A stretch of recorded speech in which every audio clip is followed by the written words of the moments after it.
Assalamualaikum warahmatullahi wabarakatuh. Halo semuanya, perkenalkan nama saya Miftah Feriza dengan NIM 2401076. Sebelumnya, yang kami hormati dosen pengampu mata kuliah Farmakologi Dasar Ibu Apoteker Mira Febrina MSc.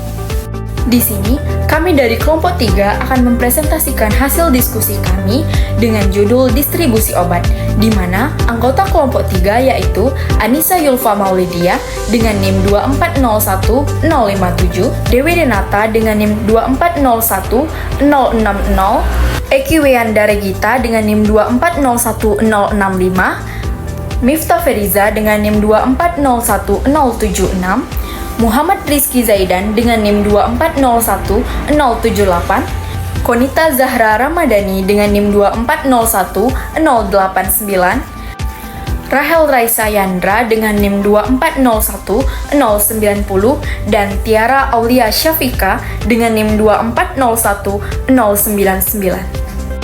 Selamat menyaksikan. Oke, kita masuk yang pertama yaitu distribusi obat. Apa itu distribusi obat? Distribusi obat adalah proses perjalanan obat meninggalkan atau masuk kembali ke dalam sirkulasi darah menuju ruang intrasel atau masuk ke dalam sel jaringan. Proses ini adalah arus bolak-balik di mana obat keluar dari pembuluh darah menuju organ-organ pada sel jaringan dan kemudian kembali ke dalam pembuluh darah. Selanjutnya ada ADME. Arti singkatan dari ADME adalah Absorption, Distribution, Metabolism, dan Excretion. Baiklah, saya akan menjelaskan tahapan ADME. Yang pertama yaitu absorption. Obat-obatan bisa masuk ke dalam tubuh dengan berbagai cara dan diserap ketika melakukan perjalanan dari berbagai rute pemberian obat ke dalam sirkulasi tubuh. Ketika obat diminum, maka akan diantarkan melalui saluran pencernaan dan diabsorpsi melalui pembuluh darah, kemudian menuju ke hati. Selanjutnya yang kedua adalah distribution. Distribusi adalah transfer obat yang dibalikkan antara satu kompartemen ke kompartemen lain. Senyawa dibawa ke lokasi target melalui aliran darah, kemudian menyebar ke otot dan organ dengan durasi waktu yang berbeda. Kemudian yang ketiga ialah metabolis. Senyawa obat mulai dipecah setelah memasuki tubuh. Ketika metabolis terjadi, senyawa induk diubah menjadi senyawa baru disebut metabolit. Dan yang terakhir ialah excretion. Senyawa obat dan metabolitnya perlu dikeluarkan dari tubuh melalui proses ekresi. Biasanya melalui ginjal atau urin di dalam feses. Jika ekresi tidak normal, maka akumulasi zat asing dapat mempengaruhi metabolisme. Protein plasma, ikatan obat dengan protein. Albumin, mengikat obat asam dan obat netral, misalnya steroid, serta bilirubin dan asam-asam lemak. Macam-macam protein plasma. Yang pertama ada SAT1, mengikat warfarin, phenylfunazone, phenytoin, asam valproate, tolbutamine, sulfonamide, dan bilirubin. Set 2 pada albumin mengikat berbagai zat seperti yang ada di dalam slide. Next, protein plasma, ikatan obat dengan protein. Obat ada dalam bentuk bebas dan terikat, utamanya dengan albumin dan asam glikoprotein. Obat bebas aktif, farmakologis, dan memiliki distribusi luas. Sedangkan terikat protein tidak aktif dan distribusinya terbatas. Ikatan obat protein umumnya reversible, mempengaruhi kontraksi obat bebas dan efek terapi. Dengan faktor-faktor seperti jenis protein dan sifat obat menentukan besarnya ikatan. Selanjutnya, saya akan menjelaskan tentang jalur distribusi obat pada setiap rute pemberian obat. Yang pertama itu yaitu jalur internal. Jalur internal adalah salah satu jalur distribusi obat yang melibatkan sistem pencernaan untuk penyerapannya. Obat yang diberikan melalui jalur ini masuk ke tubuh kita melalui mulut atau saluran pencernaan sebelum diserap ke dalam darah. Nah, di jalur internal ini memiliki kerugian dalam pemberian obat, yaitu seperti absorpsi yang lambat dan tidak dapat diberikan kepada pasien yang tidak sadar atau tidak dapat menelan.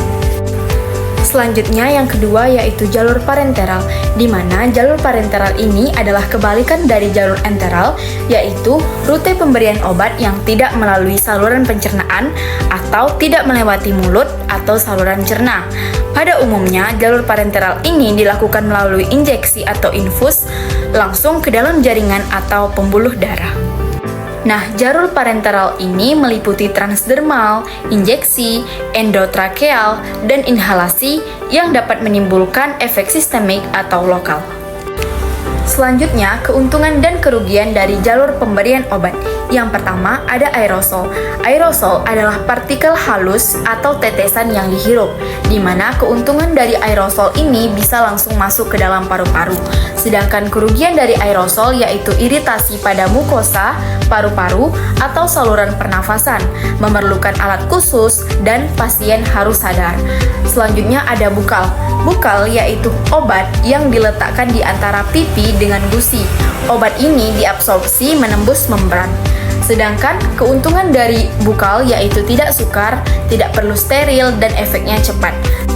Sedangkan kerugian dari bukal ini yaitu bukan untuk obat yang tidak enak, terjadi iritasi di mulut, pasien harus sadar, dan bermanfaat untuk obat non-polar. Nah, selanjutnya ada inhalasi. Obat ini berbentuk gas diinhalasi. Keuntungan obat ini pemberian dapat terus-menerus walaupun pasien tidak sadar. Kerugiannya berguna untuk obat berbentuk gas pada suhu kamar, bisa iritasi di saluran pernapasan. Yang keempat itu intramuskulair. Obat ini diinjeksikan ke dalam otot. Keuntungan dari obat ini, absorpsi cepat, bisa diberikan pada pasien sadar dan tidak sadar. Kerugiannya, perlu prosedur steril, sakit, terjadi iritasi pada tempat injeksi. Yang kelima itu ada intravena. Obat ini dimasukkan ke dalam vena. Keuntungannya, obat cepat masuk dan bioavailabilitas 100%. Kerugiannya, prosedur steril, sakit, iritasi di tempat injeksi, kadar obat tinggi jika diberikan terlalu cepat. Yang keenam itu ada oral. Obat ditelan dan diabsorpsi di dalam lambung atau usus halus. Keuntungan obat oral mudah, ekonomis, tidak perlu steril. Kerugian, rasa tidak enak, terjadi iritasi di lambung dan usus, menginduksi mual dan pasien harus dalam keadaan sadar. Selanjutnya subkutan, yaitu obat diinjeksikan di bawah kulit. Keuntungannya, pasien dalam keadaan sadar dan tidak sadar. Kerugiannya, prosedur steril, sakit, iritasi lokal di tempat injeksi. Selanjutnya sublingual, yaitu obat terlarut di bawah lidah dan diabsorpsi menembus membran. Keuntungannya, mudah, tidak perlu steril, obat cepat masuk ke sirkulasi sistemik. Kerugiannya, bukan untuk obat yang tidak enak, iritasi di mulut, pasien harus sadar, bagus untuk obat larut lemak. Selanjutnya, transdermal, yaitu obat diabsorpsi di bawah kulit. Keuntungannya, obat menembus kulit secara kontinu, tidak perlu steril. Kerugiannya, efektif untuk zat larut lemak, terjadi iritasi lokal. Barier darah otak. Barier otak merupakan penghalang yang efektif dalam penghantaran obat menuju otak. Salah satu metode yang dikembangkan dalam penghantaran obat menuju sasaran dan sekaligus meningkatkan konsentrasi darah di otak adalah teknologi nanopartikel. Pada umumnya, transfer obat melewati barier darah otak terjadi secara difusi pasif transfer yang difasilitasi karir. Difusi pasif terjadi bila obat larut dalam membran lipid dan sel cerebrovaskular, endotelial, dan kemudian dilepaskan ke dalam otak. Berikut adalah sifat-sifat ideal polimer nanopartikel. Diameter partikel kurang dari 100 nanometer. Stabilitas dalam darah, stabil dalam darah dan tidak mengalami opsonisasi protein. Penetrasi sawar darah otak dapat menembus sawar darah otak, misalnya dengan menggunakan ligan permukaan sel dan reseptor yang memediasi endositosis. Aktivasi neutrofil, tidak mengaktifkan neutrofil. Sistem retikuloendotelial, terhindar dari sistem retikuloendotelial. Sifat inflamasi, non-inflamasi. Waktu sirkulasinya yaitu diperlama. Biaya pembuatan, hemat biaya dalam proses manufaktur.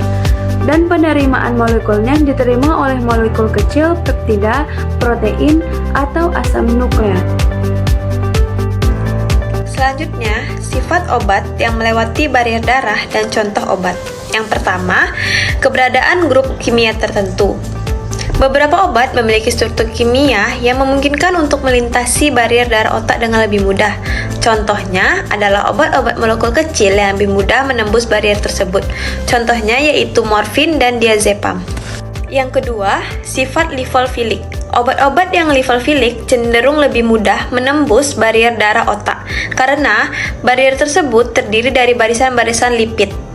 Molekul-molekul lipofilik lebih mudah larut dalam lipid karena dapat dengan mudah menembus barier tersebut. Contohnya diazepam dan amfetamin.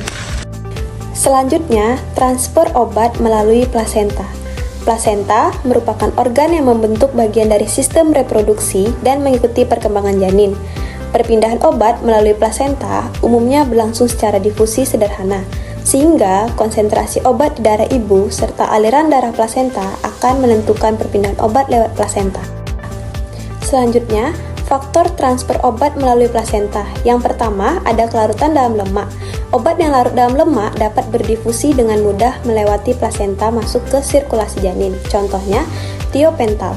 Yang kedua, derajat ionisasi. Obat yang terionisasi akan mudah melewati plasenta, sedangkan yang terionisasi akan sulit melewati membran. Contohnya, sungsinilcholine. Dan tuburon adalah obat-obat yang derajat ionisasi tinggi, sulit melewati plasenta sehingga kadarnya di janin rendah. Selanjutnya yang ketiga adalah ukuran molekul. Obat dengan berat molekul kurang dari 500 dalton mudah melewati membran, tergantung kelarutan lemak dan ionisasi. Berat 500 sampai 1000 dalton sulit melewati plasenta. Kurang dari 1000 dalton sangat sulit, contohnya seperti heparin. Berat molekul besar dan polar. Kemudian aman sebagai antikoagulan selama kehamilan. Kemudian yang keempat ada ikatan protein. Obat bebas yang tidak terikat protein dapat melewati membran.